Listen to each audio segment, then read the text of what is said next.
Welcome back to another edition of Elevate Your Grind, brought to you by the Cannabis Lab. I am your host, Todd Rosales. I hope you guys enjoyed last week's shows. Two very, very special episodes for you. Of course, we had my good friend, Ricky Williams, probably our longest podcast that we've ever done at an hour and 20 minutes. And candidly, I could have gone much, much longer. So thank you to Ricky. We will certainly have him back and do that again. And then, of course, my friends out at the Chamber of Cannabis in Nevada doing amazing work out in the Vegas market. Always great to check in with them. And I appreciate them being here, folks. We've got more amazing shows coming out for you, honestly, through midsummer at this point. I'm looking at the schedule right now. I know we're booked through May 12th. So we've got 2 episodes coming to you live every week right here at facebook.com/Cannabis Group. Of course, we have a ton of other great events going on for C-Lab. If you missed our event at the Museum of Graffiti in Wynwood last week, it was incredible. It was great to be back around all of our friends. It was safe. It was socially distant. Everyone wore masks.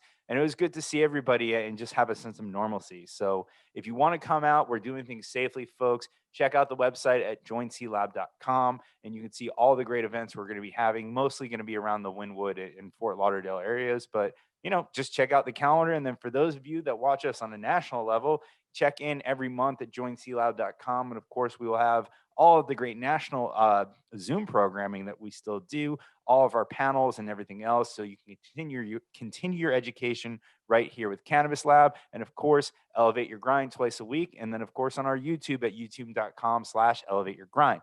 All right, enough housekeeping for now, folks. So like I said, with this show, it's all about showcasing the best in the cannabis industry. And when I say that, it doesn't mean just the people at the top or the people who have already on the last chapter of their book or they've built their business, but people who are still getting going, people just join the industry, people that are just beginning their stories and they're on their chapter 1 or 2, and people that have a passion for this plant and it's driving them forward.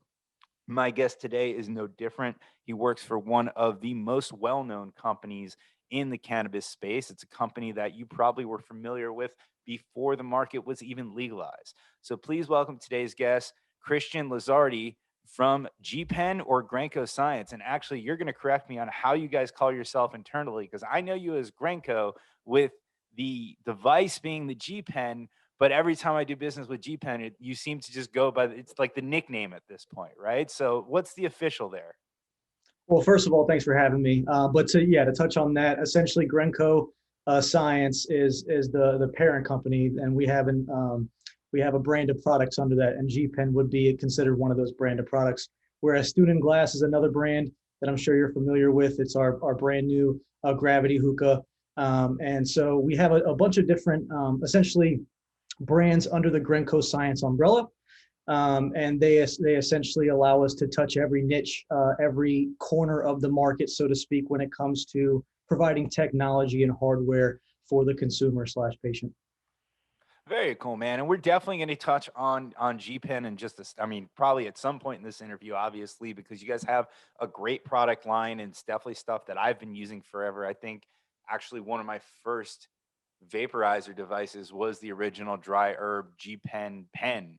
I've definitely been a customer for a long time, but I want to talk about you, man. You're in the Florida market, as we all are, and we have a very interesting market down here because it's medical. We only have 450,000 patients, and you have one of the most recognized brands in the industry.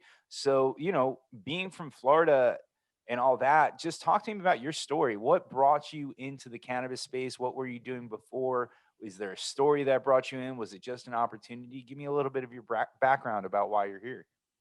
Yeah, for sure. So I'm 28, and essentially the reason I bring that up is because I finished college a little bit late. I got my bachelor's in 2018. And before that, I was just really trying to find myself, essentially find where I wanted to be in life and what my calling was essentially. So after I graduated in 2018 from USF, I was just looking around for jobs, and I was like, let's look in the cannabis industry. It's brand new, especially in Florida. And at that point, it was about a year and a half in, 2 years in. And so I went around, searched, and found AltMed Move out of Sarasota, which was their second location. So I applied to them. And about 2 months after I graduated, got a job with AltMed Move Sarasota. Started as a lowly medtender. and essentially worked my way up. But the passion for the industry was always there. I've always been a huge supporter and advocate of the plant, and I can definitely touch on some stories that I had at AltMed pertaining to patients that have had such a hard time when it comes to opioid addiction and things of that nature because of their ailments, and we were able to essentially get them off of that. Yeah, I would actually love for you to do that because, like I said, you came into this at a time where it was new to Florida, and I kind of have this feeling, and when I say that, I think it's just what I've observed is that the people make the joke that right now that Florida's a recreational state masquerading as a medical one, right? And I can say that because on the podcast host, I don't know if no one's going to get me in trouble for that, but it truly is, right? A lot of us got our cards when smokable flower passed because we wanted a safer option. We wanted something that we can consume that Yeah. was tested and everything else. When you joined AltMed back then, smokable flower, I'm assuming it wasn't there yet, right? So it truly was tinctures and creams and solves and really much more medicinal products. So I imagine the conversations that you had when you were a med tender before you worked your way up were very different. I'm guessing a lot of more elderly patients, people truly trying to discover how this plant can heal them. So I'd love, if you don't mind sharing a few of the stories, I'd love to hear them. I think the audience would love to also. Yeah, for sure. And just a little background. So once I entered Move Alt Med, I was a med tender and worked my way up to sales lead and then essentially assistant manager within the year. And all of the stories that I found when it comes to opioid addiction or any type of addiction was fascinating because cannabis was essentially their last route, their last choice, their last opportunity. So a lot of patients would come in, they would talk about their past. And at the beginning, you are correct, there was no flower. We even actually had concentrates on the market before flower, which is a Huh. little baffling to me. Yeah. And that goes back to the entire cap that legislators are trying to put on THC based products, flower and Hmm. things of that nature. Because I'm not sure if viewers are aware, but this was a route that they took a couple years ago. They tried to put a cap on cannabis, on flower. And what baffled me is that they were trying to put a 10% cap on it while there were still 85% concentrates in the market, right? So that just goes to show you the lack of awareness, so to speak, when it comes to our legislators and people writing this into law. Oh I yeah. digress. But when it comes to the patients, there were several instances where patients would come in, their speech was very slow, they were shaking, and it was all because of this opioid addiction and their dependency on these pills and drugs and things of that nature. And we were able to get them off of these essentially dependent drugs and get them onto a safer option, one that doesn't cause a dependency, one that doesn't cause these crazy side effects that could hurt you in the long term. So you're right, tinctures were a heavy option. Patches were a heavy option, topicals, things of that nature. But the great thing about starting off in the industry so early is that we were able to get a little bit more scientific with it and really drive the medicinal aspect of the plant to the patients and the consumers and let them know that, hey, I know that you may have gotten this for safety reasons, so to speak, so that you could consume legally, but there are medicinal properties that are extremely beneficial when it comes to the terpenes, when it comes to even the bioavailability of the products themselves. So there was just so much to get into in terms of product, and I was proud to be able to provide that to most of the patients that came in. No, dude, you're preaching to the choir here. It's crazy. A lot of the conversations I have with advocates and people like Steve D'Angelo and Andrew D'Angelo and Ricky Williams and these people that have blazed the path for everybody is, because it's the way that I started. I started using it as a quote unquote drug. I started using it as a substance to help myself. Actually, no, back then it wouldn't even say helping myself relax because when I started using it in college, it was about, and we'd have nights around this. It was about, going, and now I went to Florida State. So it was about to going to Firehouse Subs and getting a meatball sub and then hitting the gas station and getting a chip witch and then watching Super Troopers or Grandma's Boy or something. It was just hanging around the house. And, it was a different night. It wasn't a night out partying and drinking. So if we were going to stay home, we were going to do that. And then fast forward when I really started using cannabis, which is funny because most people would say they used it more in college, was when I got into sales and I was stressed and I was having problems sleeping. And I used it to help me relax. And then from there, once I got into the legal market, I or not even when I got into the legal market, when I went out to Colorado and went to my first dispensary, I really started educating myself on the different strains and how they affected people and that was just as simple as sativa and indica back then, right? Which obviously, listen, I understand they've been bred so much. They're all hybrids. I get it, up or down, or I don't care. I'm just using it to denote the way that it makes me feel, folks. Okay. Sativa makes me feel up, indica makes me feel down. I'm not that official, but I like to go on those rants there. But my point being is how it starts off as you using it as a substance because it had this stigma around it, to the longer you use it, the more and more that you can kind of figure out what the dosing is and the different products and how they do benefit you, to where now a lot of times I'll actually look for lower THC based products or maybe a CBD THC mixture, because it's like, I want the benefits of cannabis, but I don't want the THC effect right now. And then there will be another time where it's like, okay, Justice League came out this last weekend, so I'm going to get in my zone and I'm going to watch 4 hours of this movie, right? So you still have both uses. But it is amazing to me how many people, and I don't know if you can relate to this, start out where they just start trying it and then they truly figure out the benefits. And where someone like you comes in with a lot of these patients is having them be able to skip a lot of that trial and error and learning from your experience. So, I mean, is that something that you've seen out in the market? Oh, 100%. And, I started off similar to you. When it comes down to it, back in the day, there wasn't a lot of information, so to speak, when it comes to the medical benefits of cannabis. So, a lot of us were just using it, and then we eventually caught on to the medical benefits of this plant. And then I was able to, like you said, take that experience, let these patients know exactly how to, I wouldn't say exactly how to dose it, but a framework on how to dose it, what they're going to experience based on what that dose is, when to take those doses, and things of that nature. So it did definitely transfer into my knowledge into the cannabis industry, and it allowed me to make patients a little bit more comfortable with using it, because I could tell them, what you could take in order to not necessarily counter the THC effect, but to kind of balance it out, and things of that nature. So it was definitely a talking point and a good selling point as well.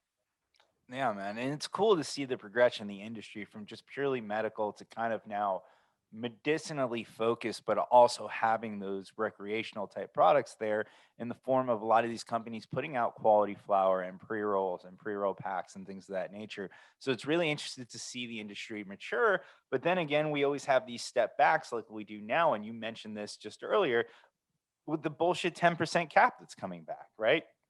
So the industry's starting to mature. Our medical industry did $1.2 billion with 480 something thousand patients. And all of a sudden, these lawmakers are like, oh no, it causes psychosis, it causes this. When the reality of the measure is, we have one of the worst pill problems down here, an opioid pandemic here in South Florida specifically. And I would bet, and I only say it that way because I haven't actually looked at the data, but that the opioid usage has gone down in the areas where there are dispensaries because people now have other options, right?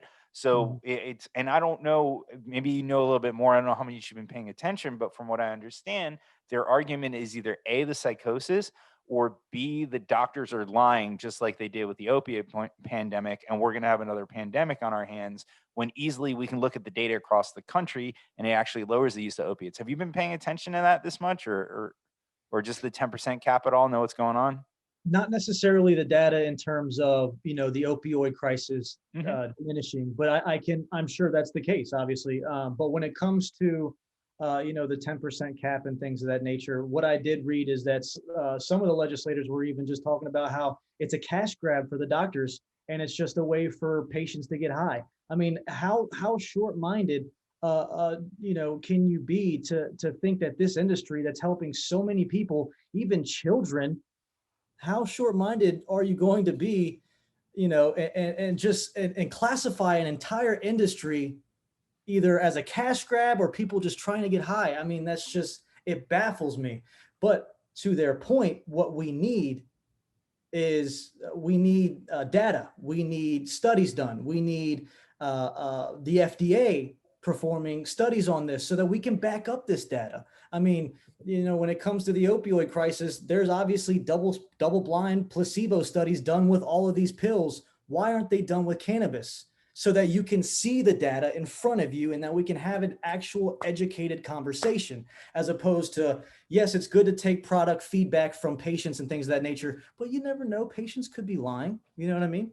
Yeah. So it comes down to the actual hard data, and we need studies done so that we can back up our efforts, essentially. No, I definitely agree with you. And at the very least, they need to let people be accepting of the data that other countries have done, like Israel, which Like, has, 30, 50 years of cannabis research that we can take from and build upon. right. And, it's to me, it's just interesting that the cannabis legalization conversation is even going on without the ability to study it all, or even there are no provisions. Listen, I'm all for federal legalization. I want to get there, but I want to make sure that it's done right and it's done in a way that's going to help the industry as a whole. And I mean that from top to bottom, not just rich people getting richer, but the opportunity for the little guy to get in, and social justice and social equity. And I can't, it baffles me, as much as I want to see safe banking and the more act go through, that there is not something that says, let's research this plant, figure out what it does, what it doesn't do, the properties of it, and let's make decisions based on that. That literally they're just willy-nilly just willing to either legalize it or ban it based on nothing, right? So that's, I think both sides are dumb there. So Yeah, um and to your point, when it comes to, finding some kind of framework for federal legalization, we're looking at all these states as essentially examples, right? You have Florida that completely, in my opinion, is a little bit unconstitutional in terms of how they go about it, where you mhm, have to have it's essentially these people that have money that can get licenses, right? The mhm, amount of money that goes into apply for these licenses, the fact that you have to have an agriculture company on board that's been in business for 30 plus years. But then you also have Oklahoma was on the flip side of that. You only need $1,000 and essentially an application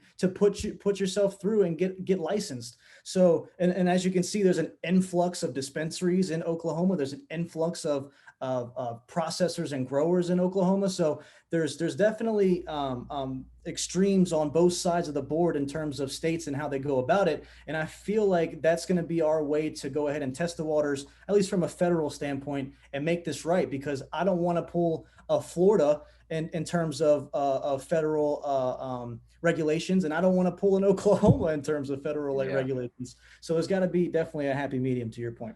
No, you're 100% correct. There's 37 potential case studies that we can look at on what to base federal legalization off of, and none of them are finished, right? Yeah. So I think that's where we are right now, and I hope that's what happens. But let's get back to your story, man. So you worked your way up at AltMed, great company, love those guys over there. They're doing phenomenal. Obviously with the merger with Verano and going public and everything else, this industry is just growing and growing. But you made your way over to GPen, and I imagine what I think a lot of people realize is when you're working at a dispensary, at the end of the day, it's still retail, and it's a Yeah. lot of hours and it's a lot of work and everything else. So how'd you make the jump to GPen? And tell me a little bit about what you're doing for them, because that's more of a position I'm not familiar with. I'm usually talking to the plant touching guys, and it's really interesting to be part of a company that's been such a big backbone of our industry before it was even legal. I always had like a little soft spot for those companies that were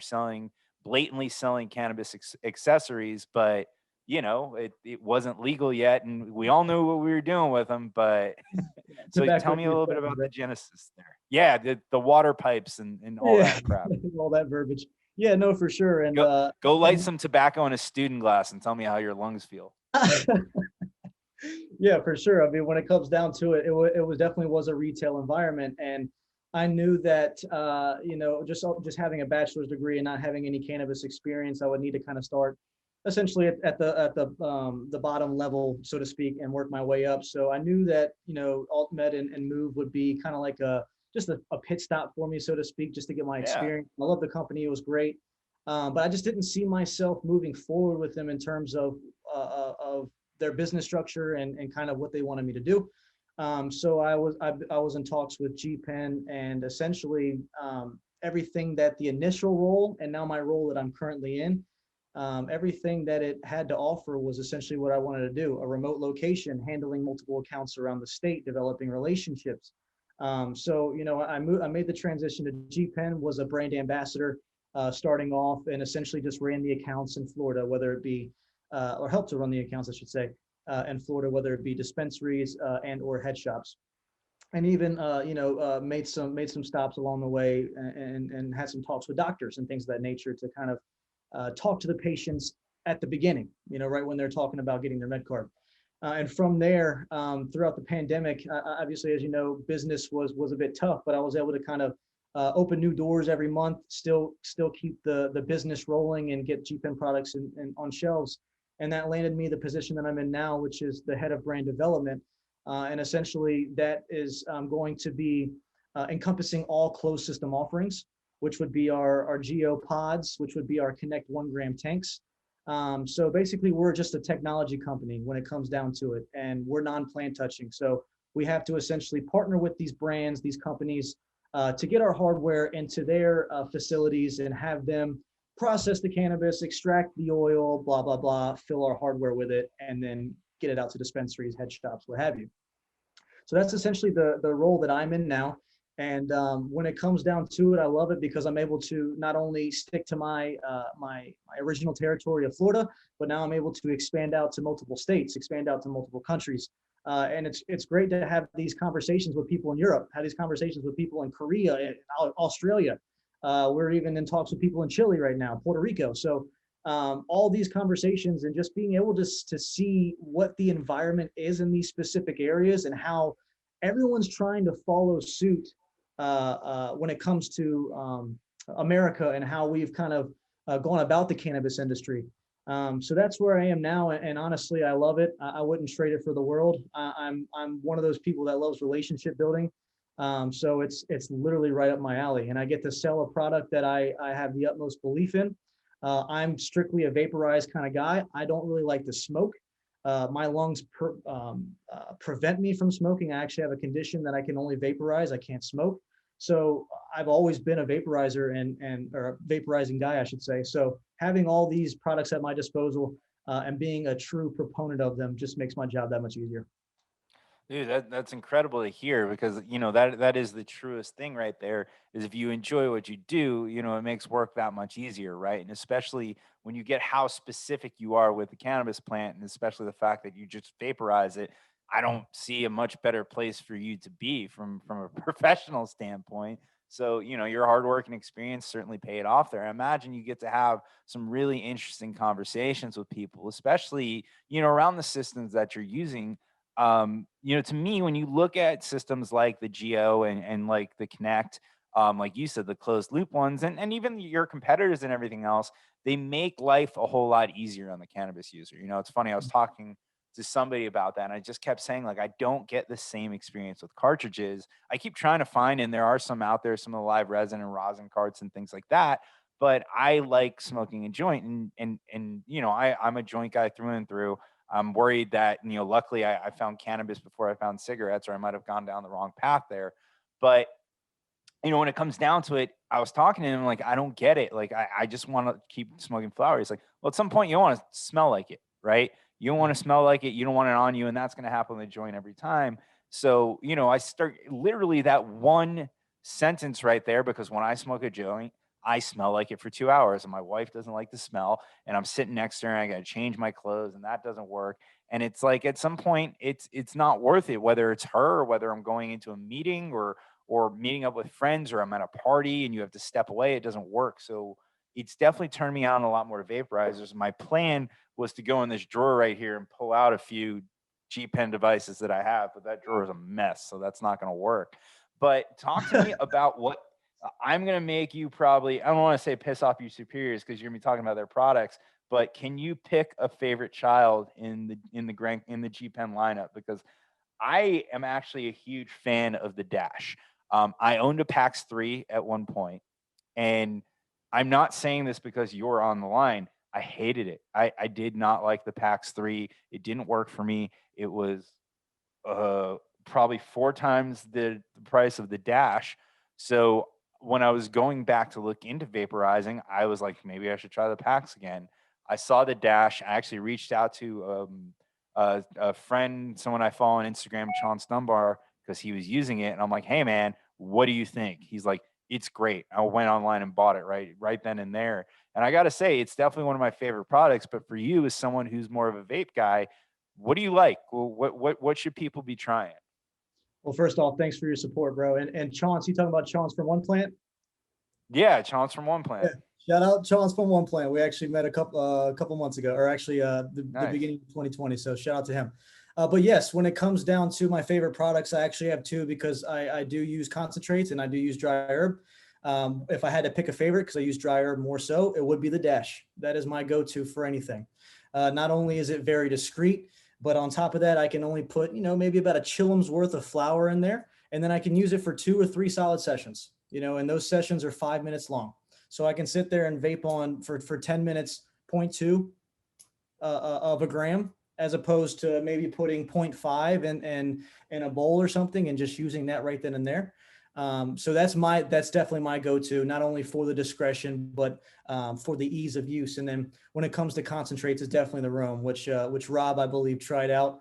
The Rome's my go-to Yeah. in terms of concentrate devices. It is a little bit more of a heavier price point, but all of the technology and the use and utilization is there. It's meant to be a one-stop, all-in-one portable vaporizer for your concentrates, and it's meant to be discreet as discreet as possible. If you see other competitors on the market, and I'm not going to name any names, but let's just say you're out and about for the utilization of that product, it still looks like a bong. Whereas ours, you put it on a table and you have no idea what it is essentially. So the discretion is there, and that's what a lot of people in the cannabis industry want. They also want quality for a cheaper price point, which we offer. So when it comes down to it, I'm heavy proponents of the Dash and the Row. Yeah, and I say this. I hope it comes across respectful. I might have to justify what I'm saying. You guys are like the skull candy of cannabis accessories. And the reason I say that is because people don't realize is that skull candy are great headphones that are at a reasonable price point. And most times in actual performance tests, they outperform Bose and Beats and all those other companies, right? So, they may not be as sexy. In this case, it's not the case, but it's crazy to me. You guys are really like the skull candy where you put out a quality product at a good price point to get people to use it. I mean, even the Geo system, I haven't used it yet, but Rob hooked me up with one of those batteries and I plan on getting the cartridges and I'm excited. You guys have put out quality products. I actually miss, you used to have like the smallest 510 battery that you guys used to put out. It was like the G Pen Slim and it was so tiny and it made your pen so discreet. I miss that thing. But obviously you don't want to compete with yourself with the Geo system there, which is just as small and discreet. So it's cool, man. I've been a fan of the products.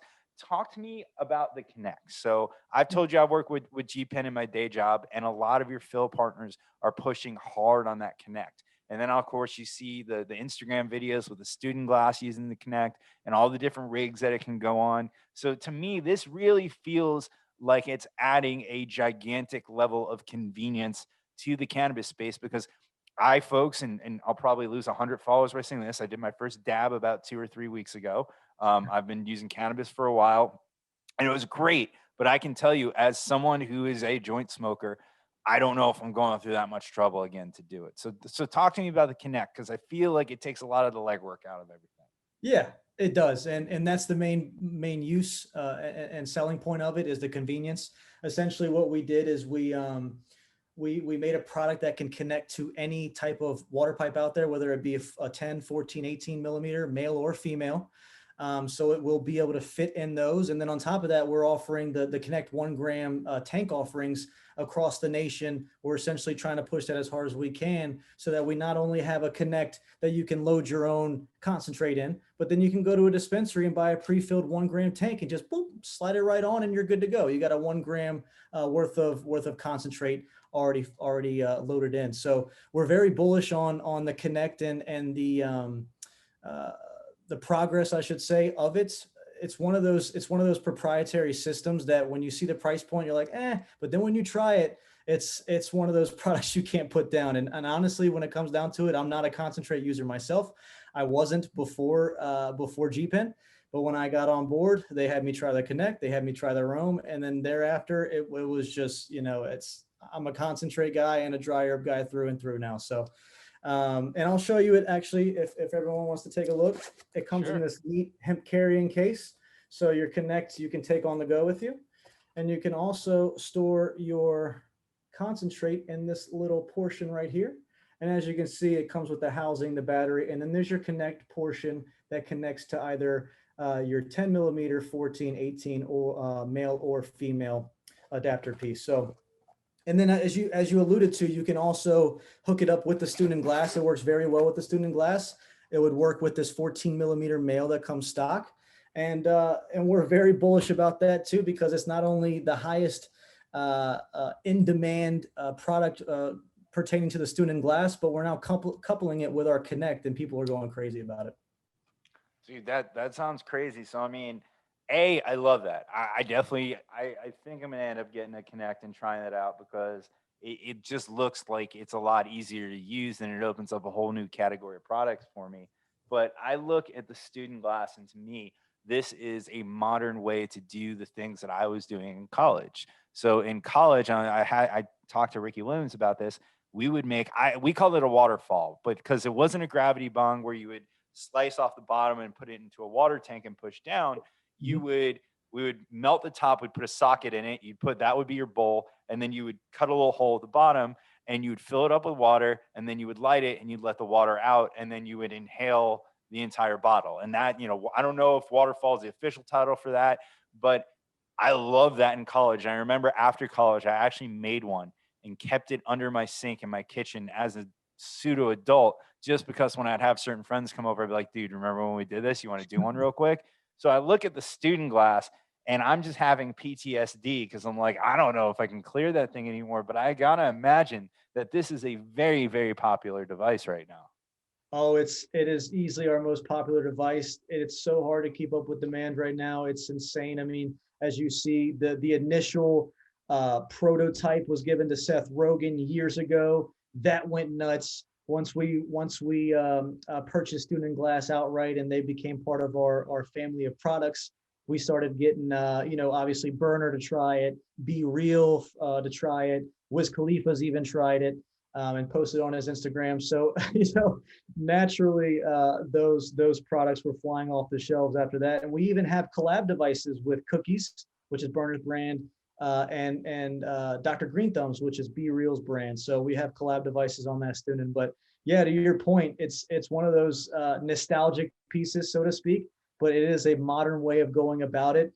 I will say that when you flip it over and you fill the globes, it is tough to finish that entire globe in one draw. So you're looking at maybe 4 or 5 consecutive draws just on one bowl pack. And I'll tell you, you're going to be lying on the floor after that. Yeah, that thing's crazy, man. It's nuts the things that you guys are putting out. But like I said, you all been doing cannabis accessories for a very long time, and obviously you know what the hell you're doing. And the cool thing is you have something for kind of everybody along their cannabis journey, from the geo, where I imagine that's people just getting started in the industry and testing it out, all the way to the student glass that is just for the pure recreational user that is going to that next level, man. It's awesome. So is there anything you can tell us about the future G-Pen? Anything we should look forward to coming out? Anything you're working on that you're excited about? What can you tell us about anything looking forward? Yeah, we actually have some products in the pipeline. So we were just speaking about the Geo. So the Geo Plus will be launching very soon. It has soft launched, but in terms of B2B, the Geo Plus will be our variable voltage battery for the Geo Pods. We're very excited about it because not only is it a variable voltage, but it also has the ability to change timed settings. So you can do a 3-second, a 5-second, or a 10-second draw on any heat setting. It also essentially speaks to the Geo pod technology and disallows for any type of burning of the oil. So that's a huge a pain point in the industry right now for any type of cartridges is the overuse of it obviously can burn the oil and then you're screwed for the rest of the cartridge. You know what I mean? So we Yeah. prevented that with the Geo Plus. The Nova that you alluded to in terms of, well, it was actually the Slim, the 510 thread, but we had a 510 thread battery that was used for concentrates as well called the Nova. We are revamping that product to have the newer version released later on in the year. And then our most popular dryer vaporizer, which is the Elite, we're revamping that and going to be launching a new version hopefully later on in the year as well. So we're constantly coming out with new products, constantly innovating. And the thing is with us, man, when it comes to any type of partners or any type of retailers that have our products, we tell them, we are your one-stop technology shop. We have literally any type of hardware that can cater to any type of need in the business or in the cannabis space, whether it be our B&D 510 threaded hardwares that's under the B&D umbrella, whether it be our Geo systems that have dry herbs, concentrates, and the pod-based system taken care of, whether it be that Student Glass that takes care of the hookah and the bong situation, so to speak. We have literally products for every single niche in the market, and we really pride ourselves on that. Yeah, man. I mean, listen, usually before the show, I'll tell guests like, "Hey, my computer's over here. So if you see me looking this way, it's because I'm just making sure everything's okay." You've probably seen me doing a lot, and I'd like to say it's because I'm making sure all the things running. I'm on your website and I'm shopping, so I apologize for Yeah. that. You're distracting me with all these great products. I'm like, G Pen Nova, is that the one I was talking about? I looked it up, and there's already someone has a updated 2021 review of the G Pen Nova LXE. I'm like, okay, I'm buying this as soon as it comes out. So, Well, that's dude, one of the old ones. That's one of the old ones. So the oh, newer Nova will be coming out later on in the year. So the Nova and the LXC, which is a variation of the Nova, are just simply out of stock right now because we're working on that new Nova. Yep. well, I need to know when the new one's coming out because I really enjoyed this the first time around. Yeah, brother. Yeah, and since we're on here and we got the hookup, I hook you up with a little promo code. You know what I'm saying? Beautiful, beautiful. That is awesome, man. But dude, listen, I've really enjoyed this conversation. I love talking to you about the industry down here in Florida, especially all the great products that you have. What can we? I already asked you what we can expect from you this year from GPen. I mean, what are you looking forward from the industry as a whole? Is there anything you want to see happen? Is it access to banking? Is it just break up a vertical integration? Is it the cat being beat? What are some of the things that you want to see happen to the cannabis industry, either nationally, internationally, or specific to Florida? Because I know you have a big purview in your job. Yeah, I mean everything that you just touched base on, literally. The cap, I don't want to see. Obviously, that's just hurting. That's just a hindrance to the industry. I definitely want to see some legalization, or at least some talks of legalization on the federal level, or maybe even some case studies being done on the federal level. I know that you alluded to, taking other countries' case studies and things like that, but I would really love to start that process here domestically as well. And then when it comes to expanding GPen, I want to see GPen in every state. And that's literally what I'm working on now as the head of brand development, is essentially getting flags planted in every state so that we're in every retailer dispensary shelves. And so that, when you walk in, GPen is going to be your top of the line leader of the industry for anything vaporizing. We're not only selling you a top of the line product, but we're selling you a culture and an experience. Because when you buy a GPen product, you're part of the G family, and it's just an experience like no other. I always talk about if people have Jeep Wranglers, they're part of that club. Whereas every time you ride past a Jeep Wrangler, someone's waving at you. That's essentially Yep. what you get in the G Pen family when you become part of the G Pen family, and that's what that culture we're trying to essentially permeate every single state line and state boundary, so to speak. We need a ruggedized line of G pens that's a collaboration with Jeep. I like that idea. Let's see that happen. You just have the student glass just in the back already mounted on the Jeep, bro. Done. There you Done. go, man. Dude, it's been fun. I really appreciate you being here. We'll have to do it again sometime. And you got to come out. You got to get over to the East Coast for the next C Lab event. All right, cool, man. Well, Christian jumped out a little bit early there, folks, but we're going to go ahead and wrap it up. Thank you to Christian, and thank you everybody else for watching at home. Of course, if you missed any part of this episode, you can catch it on Monday live at youtube.com/elevateyourgrind. And of course, if you'd rather just listen on audio, you can find us anywhere you find your podcast by just searching for Elevate Your Grind. Of course, if you want to keep up with all of our great events, go to joinclab.com. Folks, this has been another episode of Elevate Your Grind. We'll be live right here tomorrow at 7 p.m. Facebook.com/Cannabis Business Group. See you tomorrow.